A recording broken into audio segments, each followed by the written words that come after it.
Before this video starts, I need to ask something to my older fans. Do you remember the video I made more than half a year ago that is basically the only good content I produced on my channel? The one I said I was going to make a second part of, but never got around to it? Let me get my laptop. Give me a second here. Fast forward a little bit. A little more. Stop! I felt like I needed to share my thoughts and talk about how the movie could have been so much better if they added the small details like I mentioned. I might make another video like this in the future due to there being more information I want to discuss. The Scott Pilgrim video too. Well, drum roll please.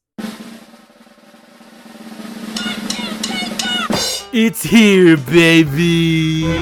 Oh no, this is a nightmare. A small disclaimer, if you haven't seen the first part, I recommend doing so. It's one of the best videos I've made on my channel that on a rare occasion, I pour my heart and soul into. Now let's dust off this red shirt of mine and... Jesus, is this thing dirty! How long has it been since I made a video? Let me check. A month? How hasn't my channel fucking died yet? Wait. Has it? No? We're still in production. I'm still gaining subs? Sweet! D.max, roll the video before these suckers click off and watch something else.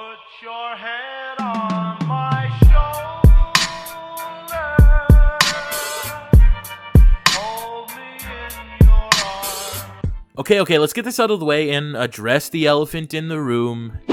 Hey, Dumbo, what's poppin'? Your movie fucking sucked, dude.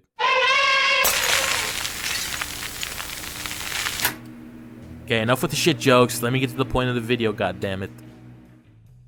I'm gonna level with you guys. It's really no secret how much of a fanboy boner I have for Scott Pilgrim, or Edgar Wright movies in general. I mean, if you look at my past videos, you'd see those are the ones that are the most well-received and the ones I put the most time into. But for this video, I'm gonna put aside my preconceived thoughts and opinions and look past my biases so I could form somewhat of a valid opinion for you hardcore fans of the series, or just normal casual fans of the series.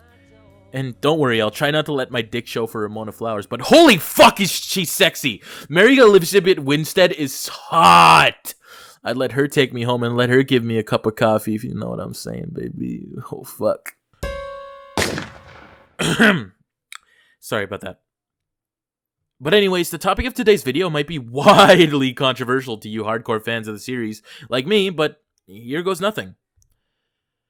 Should we reboot Scott Pilgrim? Wait, before you kill me, hear me out. Good. Thanks for dropping your pitchforks and torches. Okay. For this video to make any sense to you, and for you guys to understand where I'm coming from, I'm going to be taking 3 things into account when trying to persuade you guys into agreeing with me.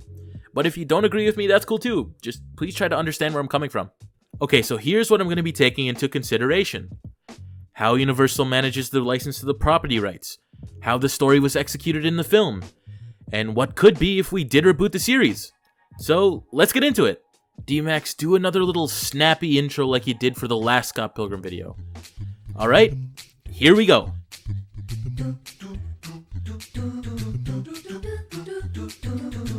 For this first part, it might be a little bit of a stretch, but like I said, hear me out.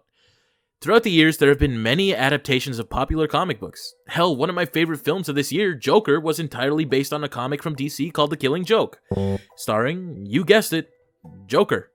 The story is about a mentally disabled man in Gotham City who gets tossed around like yesterday's trash and goes on a rampage and destroys society with his influence, which we don't see in the comics. And shit, one of my least favorite movies of this year is also an adaptation of a popular comic book. The Dark Phoenix, an X-Men movie that just butchers the characters by putting the whole ending of the movie's conflict in a fucking train. A fucking train!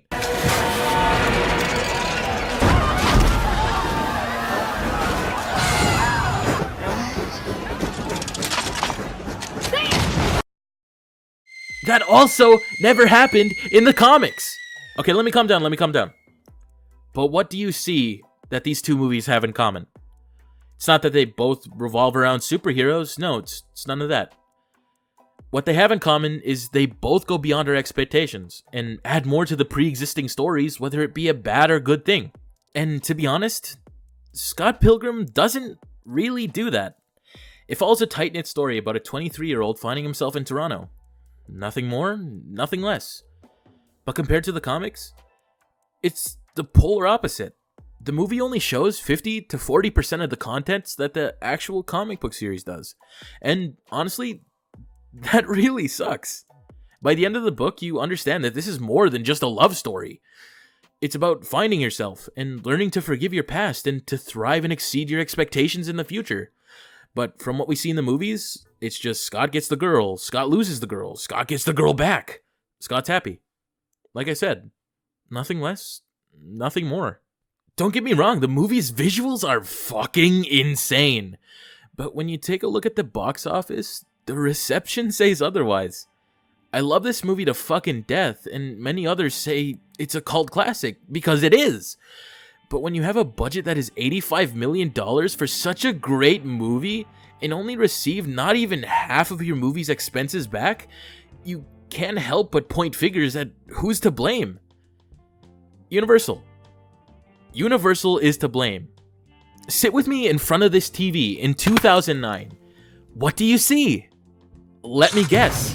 I know what the hell you didn't see. A Scott Pilgrim movie trailer.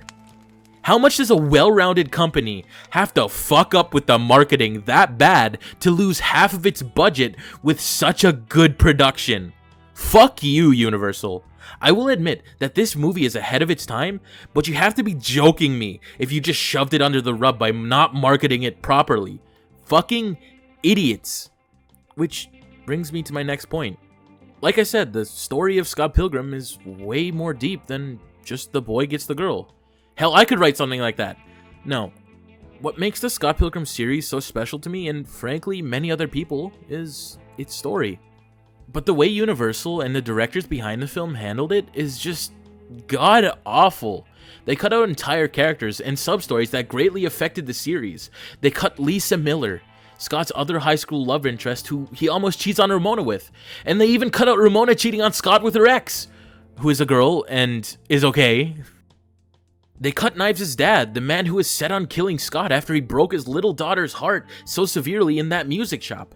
And they cut the whole fact that Kim got captured by the twins and was held hostage until Scott, who was depressed because Ramona broke up with him, had to save Kim, which caused him to confront himself and be set on the path of becoming a better person. My best friend's sister's boyfriend's brother's girlfriend heard from this guy who knows this kid is going with the girl who saw Ferris pass out at 31 Flavors last night. Thank you, Simone. No problem whatsoever. I know, I'm pandering to the hardcore fans again, but listen, the series means a lot to me, and it means a lot to other people, and seeing it handled so poorly over the years makes me sad. Even into early and late production, it suffered greatly by getting many of the scenes cut from the film. Hell, they even at one point changed the whole ending of the comic in the movie to have Knives leave with Scott from Ramona leaving with Scott. Granted, not long after that, it was changed because the heads of Universal didn't like that ending and made the director make Scott leave with Ramona, which was something Universal actually did right, so give props to them. But then again, I give Universal minus points for not including all the girls that Gideon was trafficking in his sex dungeon and his stealing at the end of the comics. Come to think of it, Gideon is a fucking incel. He hypnotizes women into liking him, and then after they decline his advances, he tries to murder them. Like, go outside. You're like the type of dudes that thank people for Reddit gold on their fucking Reddit accounts. Thanks for the Reddit gold, kind stranger. Please, D.max, edit something funny there. I couldn't make that funny. But I'm straying away from the topic. My point is, the story in the movie was really butchered and left fans wanting more. Scott Pilgrim vs. the World is an amazing film, but is it a great adaptation? No, I'm sorry, but it's not. And finally, what do we want? As a fan, what do you want from the series? What do you think should happen? Well, for me, I'd like an animated series. Back in 2010, there was this obscure animation made for the film called Scott Pilgrim vs. the Animation. It aired on Adult Swim. It was a side story that was shown in the beginning of book 2 of the series, and it stars the scrap character Lisa Miller and tells the story of how Scott met Kim Pine, the drummer for Sex Bomb, which is music on the soundtrack of the movie is fucking awesome. What makes this short great is that it just really fits the story. The animation is great, and the visuals are perfect, and they displayed how they can make the fight scenes work in animation. And there are many other examples of this. This silky smooth fan animated scene from the movie that just works so well to the point where you question why didn't they just animate the movie in the first place. Take a look at this. It's actually a really good garlic bread. Garlic bread is my favorite food. I could honestly eat it for every meal. And honestly, considering what they did with the video game of Scott Pilgrim, with delisting it, I think we deserve something like this. Or at least a 13-episode series of the comics. All I ask is, let us have this. Let us have our moment, because you mistreated us. Is that too much to ask for?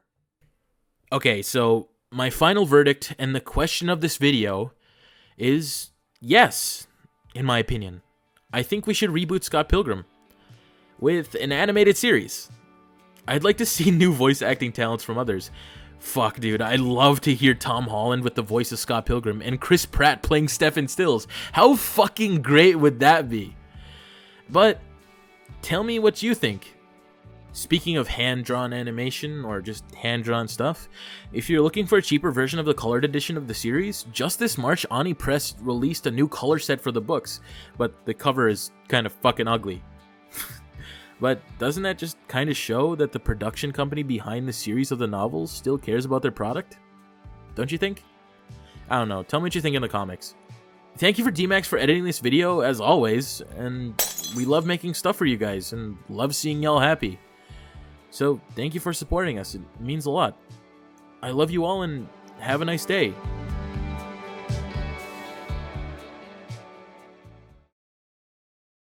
Ramona is still really hot, and I'm not a simp for saying this. Her tits are fucking amazing.